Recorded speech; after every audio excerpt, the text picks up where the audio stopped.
couldn't help but tap my foot on the ground and place my eyes around my apartment's furniture to the tune of rainfall. The console table near the entrance to my bedroom, which held my ashtray, the shabby lamp to my left, whose lights flickered every few seconds whether it was on or not. It really needed a light bulb change, but I'd get around to it eventually. The radio, whose static was really starting to get irritating, my dining room table set for two, and my refrigerator, stocked with all the snacks and drinks Evan and I would partake in for the occasion. Where the hell was he? I looked to the clock behind the armchair I was presently sunk into, too tired from a cocktail of paperwork, booze, and waiting to get up. My neck cracked as I looked back as far as I could. Ouch. 11:24 p.m. I looked over to the phone on my kitchen counter, a few inches from where it normally sits. No calls, none of the past 5 minutes since I last looked over there. I looked to the entrance to my apartment, trying to will that triple knock on the door into existence. No knocks came, none at all. I looked back to the clock. 11:25 p.m. The lack of any auditory stimulation, other than the white noise of my radio and the rainfall outside, only made my impatience grow. It didn't help that the night was especially humid and muggy. How the hell was I sweating when I was drinking something that felt like a Siberian winter turned into a liquid? The impossibility of that situation didn't help my worsening mood. I'm sure my slouched posture and grumpy expression made me look like the spitting image of Ebenezer Scrooge as I waited for something, anything, to disturb that perpetual nothingness. 11:26 p.m. Still, nothing. Something was up. With an annoyed, exasperated, and groaning sigh, I heaved myself out of the comfort of my recliner. Walking over to the kitchen countertop, I eyed the rotary phone. I saw it begging for me to ring him up. I almost did. If he hadn't shown up yet, he wouldn't answer a call, I told myself. There wasn't any point, so I set my drink down by the phone, right next to my first and second of the night. It was when I looked to the other side of the countertop that I really started to get annoyed. That was when I saw Evan's untouched drink. Every Thursday, for the past 20-odd weeks, Evan Pardo would come by my apartment. We'd have a drink or two, or a few too many, and talk about everything. We'd talk about what was going on in our lives, what's going on in the city, what cases I cracked recently, or the latest story he got published. Evan knew how much I valued these nights, and I knew how much he liked them as well. He made that clear with the 100 damned times he's told me so. He wouldn't miss our meetups if the goddamn world was ending. It was that exact reason. I was wondering why the hell he hadn't knocked on my door. The more I thought about it, the more I paced around my apartment, the more I began to suspect that something might be afoot. Just last week, Evan had told me about looking into something for a new story he was considering writing. He didn't even tell me the specifics. I didn't remember them, at least. But he made it clear that it was some weird stuff he was getting into. Something about a town in the middle of nowhere up in the New England area. I couldn't remember if it was in Vermont, New Hampshire, Maine, or going all the way up into Canada. So, I've been thinking about writing something new, right? Evan leaned forward into his seat, placing his drink on the table in front of us.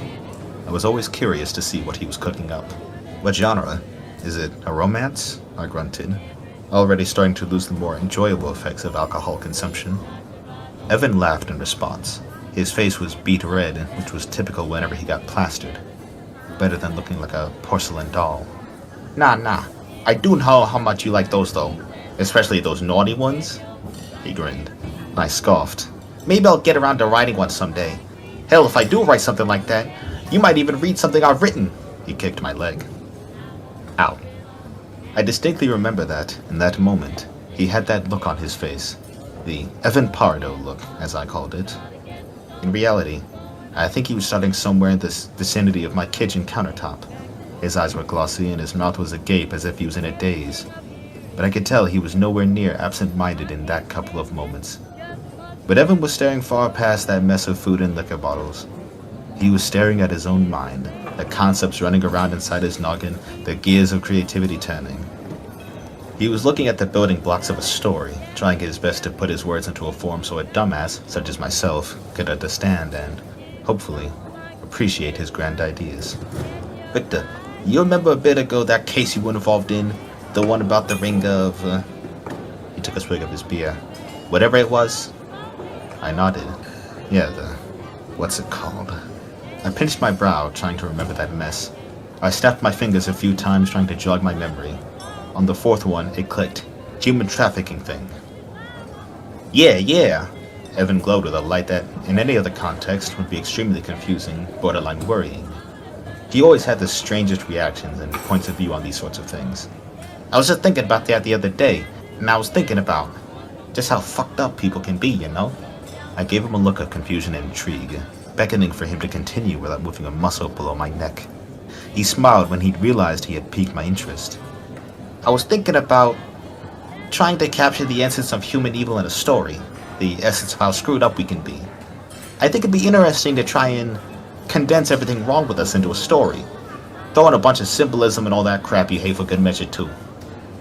He pointed at me as he took another drink, that sarcastic, smug look on his face. Really making a good case for me to finally read something of yours, huh? Sounds like a swell time, I kidded him. Evan shrugged, leaning back in his chair. I don't know. Sometimes it's easier to base fiction off reality than it is to come up with something new. Anyway, I was looking for some inspiration in the library, right? I came across this town that was just creepy from head to toe. Perfect setting for the story I'm thinking of. It's in... My memory failed me, in the one instance I needed it to work properly. And it's already got a bunch of missing persons cases surrounding it. He paused to take a sizable gulp of his drink. The architecture's all dilapidated and wrecked, and it's right in the middle of nowhere. This guy's totally nuts, I thought to myself with a light chuckle as he continued. Evan would always get excited about the weirdest things. I would never fail to find it amusing to see him chatter about something I had never heard of. It's a good portion of why I like his company. I started to really not like the idea of Evan telling me about him looking into some weird shit, especially if it was inspired by a goddamn human trafficking ring. Based on how he was talking, it would theoretically bring him a decent bit away from our dear sleepless city if he were to go investigating it for himself, which he definitely would, no doubt about that. Then again, after telling me this, he was a no-show. I made up my mind. I didn't like that idea.